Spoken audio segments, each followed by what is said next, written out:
Il est un genre d'homme qui traverse le monde comme s'il était sculpté dans le silence même. Il n'annonce pas sa présence. Il ne demande pas à être vu. Mais tout autour de lui change lorsqu'il entre dans une pièce, non pas parce qu'il exige l'attention, mais parce que son énergie a le poids de celui qui n'en a plus besoin. Il vit selon des lois que la plupart des hommes ne découvrent jamais. Il parle moins, mais en dit plus. Il bouge moins, mais crée davantage. Il ne poursuit rien, et pourtant, tout vient à lui. Il est un miroir de la nature, un disciple du Tao. Il comprend ce que Lao Tzu a murmuré à travers les siècles. Un homme au courage extérieur ose mourir. Un homme au courage intérieur ose vivre. Et c'est cela qui le sépare des autres.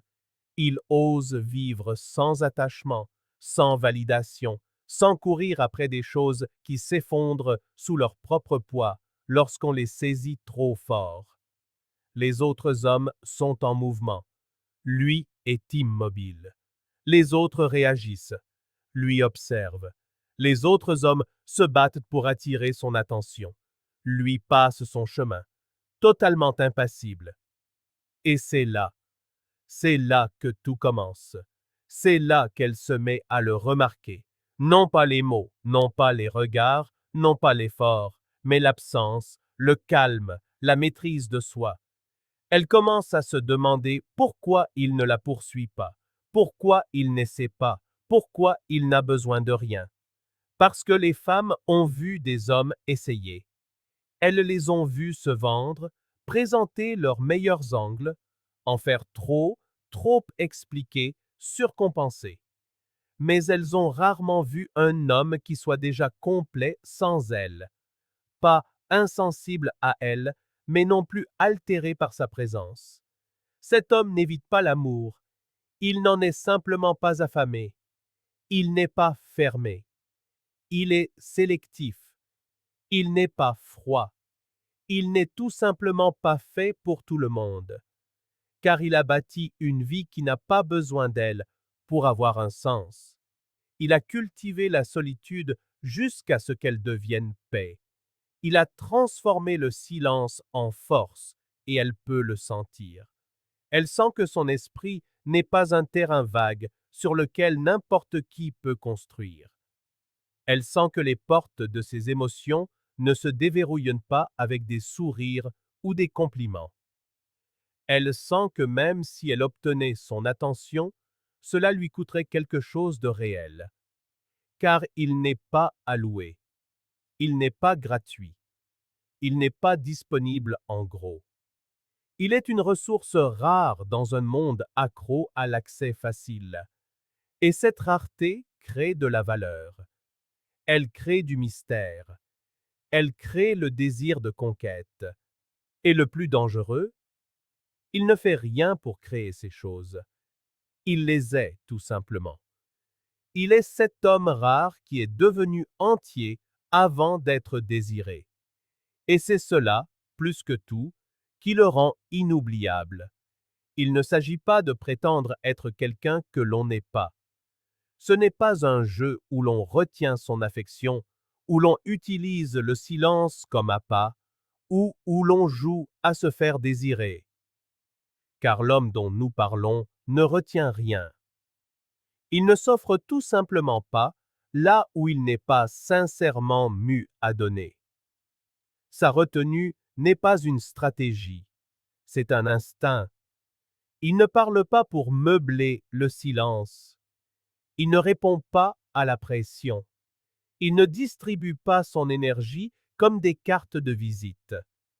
Et à cause de cela, les gens, et surtout les femmes, commencent à remarquer le poids de son absence plus que le bruit de la présence de la plupart des hommes. Elles sentent la gravité de ses standards, la tension de son calme, la richesse de son détachement. C'est dans sa façon de regarder sans dévisager, d'écouter sans acquiescer, de donner de l'espace au lieu de l'attention et du temps au lieu de l'approbation.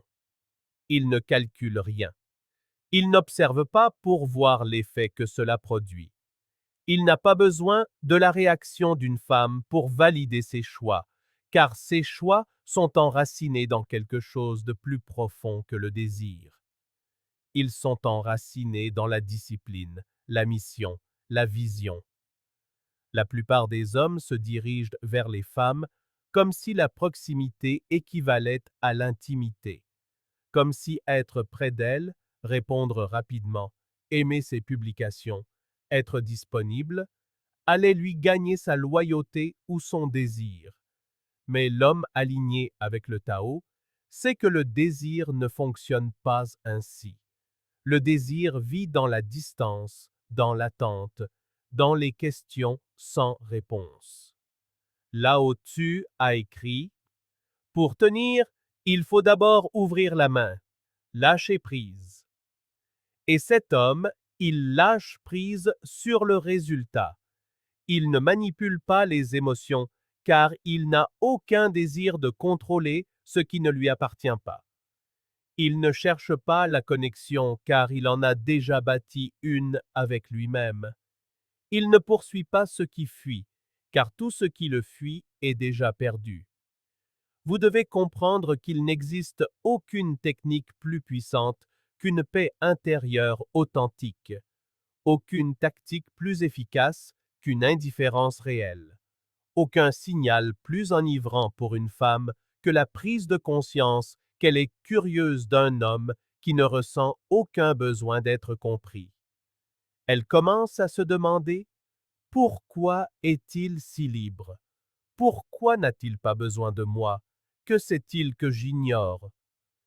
Elle se retrouve prise dans le mystère de sa retenue, non parce qu'il lui a refusé quelque chose, mais parce qu'il ne lui a pas offert ce qu'elle pensait mériter par défaut. C'est le fondement de ce jeu mental. Vivre de telle manière que votre présence soit perçue comme un privilège et non comme un prix distribué aux plus offrants. Traverser le monde avec la certitude tranquille que vous n'êtes pas ici pour poursuivre, mais pour choisir, pas pour convaincre, mais pour observer, pas pour jouer un rôle, mais pour devenir. Et une fois qu'un homme entre dans cette énergie, tout commence à changer. Elle ne parle pas de lui comme elle parle des autres hommes. Il y a une hésitation dans sa voix, une curiosité dans ses yeux, car il n'est pas tombé dans le rythme prévisible de l'attention, de la validation et de la disponibilité. Il a perturbé ce rythme non par arrogance, mais par sa présence, non par le mystère, mais par la maîtrise. La vérité, c'est qu'elle n'a pas l'habitude de ne pas être poursuivie. Elle n'a pas l'habitude d'être dans la position de s'interroger, d'attendre, d'observer.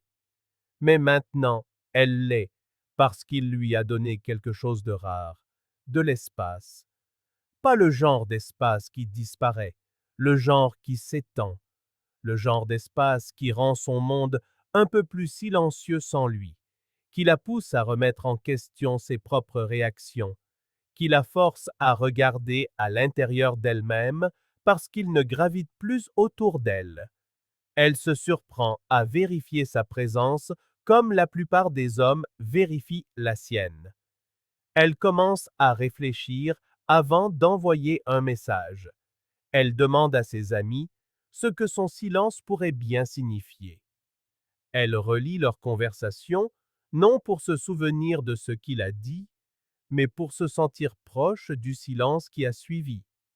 Et pourquoi? Parce que son énergie persiste. L'immobilité laisse une empreinte plus profonde que le bruit, et son immobilité est devenue inoubliable.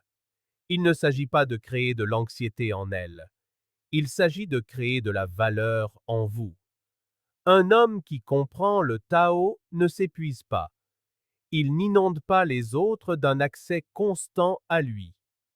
Il se meut comme la nature, subtil, puissant, saisonnier. Il offre sa présence comme la pluie. Elle vient quand on en a besoin, pas quand on l'exige. Elle rafraîchit la terre fertile et ignore celle qui ne la mérite pas. Lao Tzu a écrit: Celui qui connaît les autres est sage. Celui qui se connaît lui-même est éclairé. Cet homme a choisi la seconde voie. Il n'agit plus pour provoquer une réaction. Il agit quand c'est aligné et reste silencieux quand ça ne l'est pas. Il ne tend pas la main pour qu'on se souvienne de lui. Il sait que ce qui est inoubliable n'a pas besoin de rappeler son existence, et c'est le cœur de son magnétisme. Non pas dans ce qu'il donne, mais dans ce qu'il retient, non par cruauté, mais par clarté. Son énergie dit: Je suis disponible pour ce qui sert ma vision. Je suis ouvert à ce qui aiguise ma concentration. Je suis attiré par ce qui approfondit ma paix, et tout le reste peut m'observer de loin. Ce n'est pas de la froideur. C'est un feu sélectif.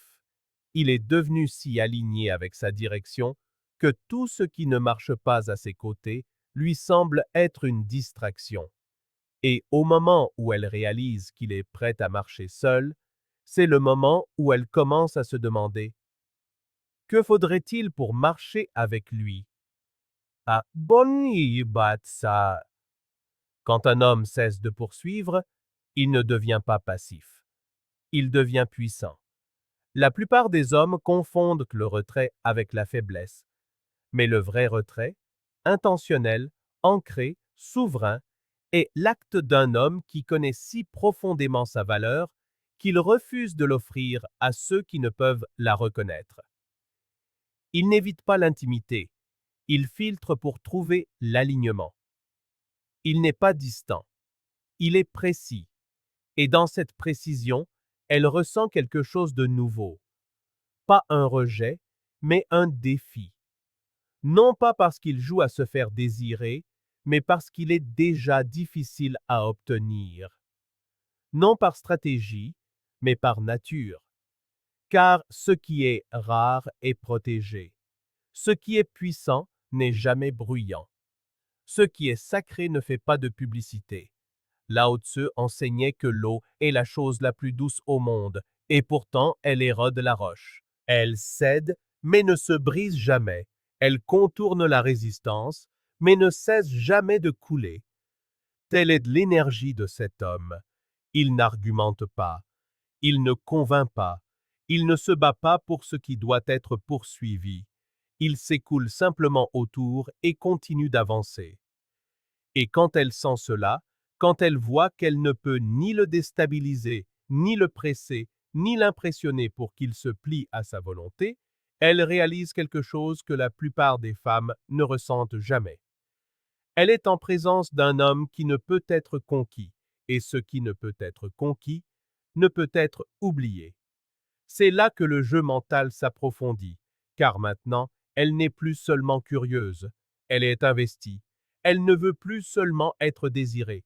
Elle veut être choisie, non parce qu'il est distant ou impoli, mais parce que son énergie a communiqué une vérité fondamentale. On ne peut entrer dans ce monde sans apporter quelque chose de réel. Il n'attend pas l'attention. Il n'utilise pas la rareté pour créer la panique. Il valorise simplement sa paix plus que son approbation. Et cela change toute la dynamique. Car une fois qu'une femme sent que votre vie est déjà pleine, que vos journées sont déjà riches, que votre esprit est déjà occupé par une vision, que votre âme est déjà nourrie par votre chemin, elle cesse de se demander si vous la choisirez. Elle commence à se demander si elle est assez bien pour être choisie. C'est le renversement, c'est le jeu mental. C'est le moment où tout bascule, non parce qu'il a dit la bonne chose, non parce qu'il a joué au mec cool, mais parce qu'il est devenu la montagne. Et la montagne ne descend pas à la rencontre de l'alpiniste. L'alpiniste grimpe ou elle fait demi-tour. Dans tous les cas, la montagne reste immuable. Maintenant, elle le ressent, non comme un jeu, mais comme une force de gravité. Auparavant, c'est elle qui était poursuivie. C'est elle qui était entourée d'options, de messages, d'attention, de bruit. Mais maintenant, rien de tout cela ne lui semble être du pouvoir, car quand elle est près de lui, tout ce bruit disparaît et elle se sent petite. Non pas insignifiante, mais non préparée. Non préparée pour un homme qui n'agit pas sur une impulsion émotionnelle, non préparée pour un homme qui ne s'excuse pas d'avoir des standards, non préparée pour un homme qui ne rivalise pas pour de l'affection, car son affection a déjà de la valeur sans compétition. Cet homme n'est pas influencé par la beauté. Il a déjà vu la beauté. Il n'a pas besoin de validation. Il se valide par la discipline. Il n'a pas besoin de compagnie. Il tient compagnie à sa mission, et c'est le paradoxe auquel elle est confrontée. Plus il se tient dans cette immobilité, plus elle devient instable. Plus il est silencieux, plus ses pensées deviennent bruyantes. Plus il semble désintéressé, plus elle devient consumée, non parce qu'il manipule ses émotions, mais parce que sa présence ne nourrit pas son ego. Elle exige son essence. C'est pourquoi les femmes poursuivent de tels hommes, non parce qu'ils sont froids, mais parce qu'ils sont purs, libres du désespoir, libres de la performance, libres de cette maladie qui est le besoin d'être vu. Lao Tzu a écrit: quand tu te contentes d'être simplement toi-même, sans te comparer ni rivaliser, tout le monde te respectera.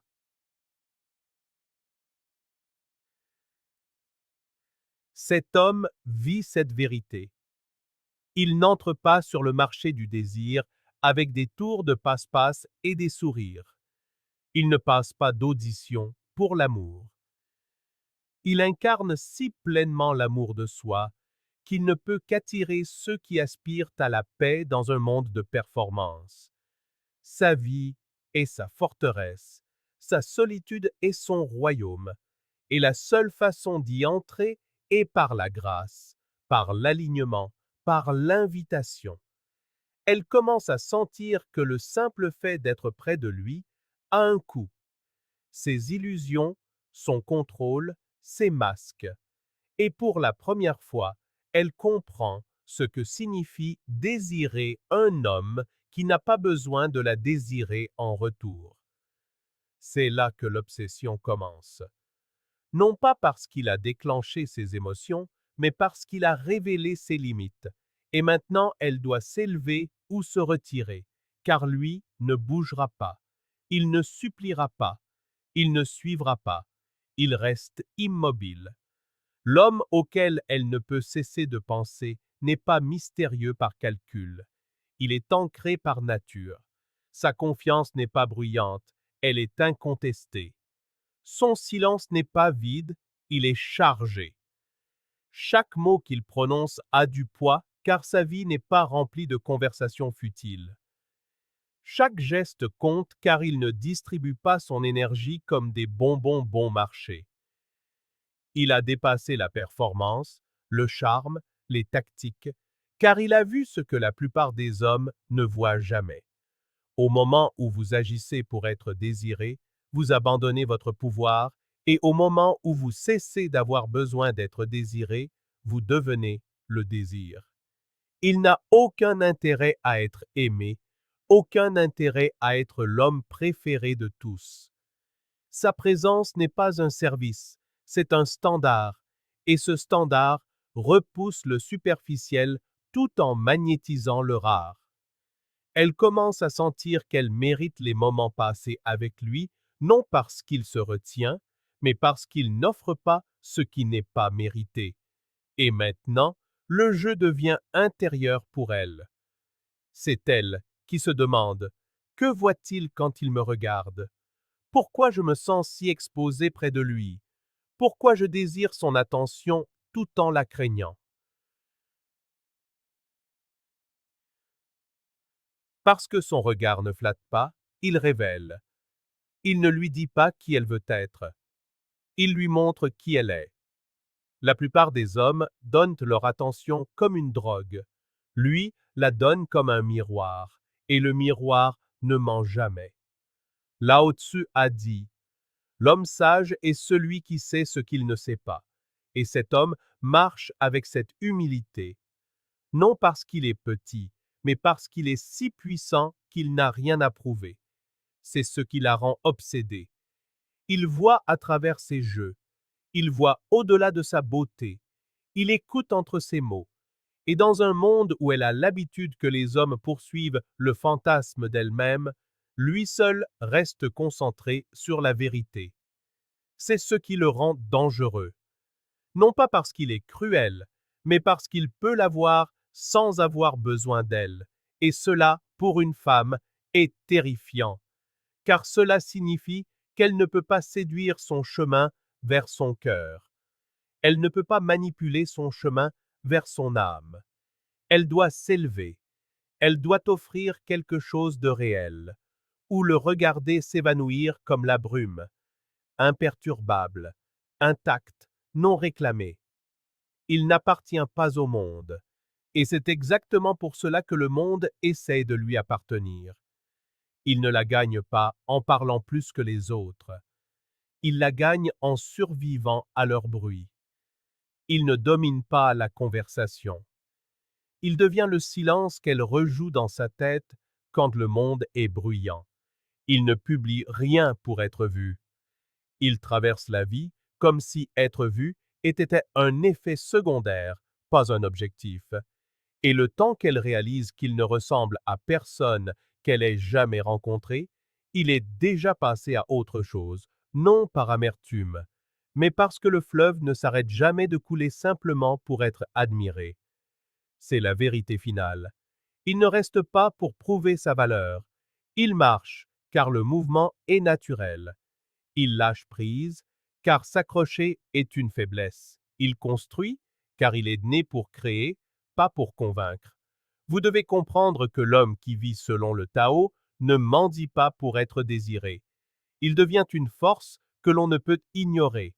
Il ne court pas après les relations. Il bâtit une vie si riche, si rare, si intouchable que la bonne femme ne se contente pas de le désirer, elle restructure sa vie pour suivre sa direction, parce qu'elle sait que cet homme ne reviendra pas. Cet homme ne gravite pas, cet homme n'attend pas.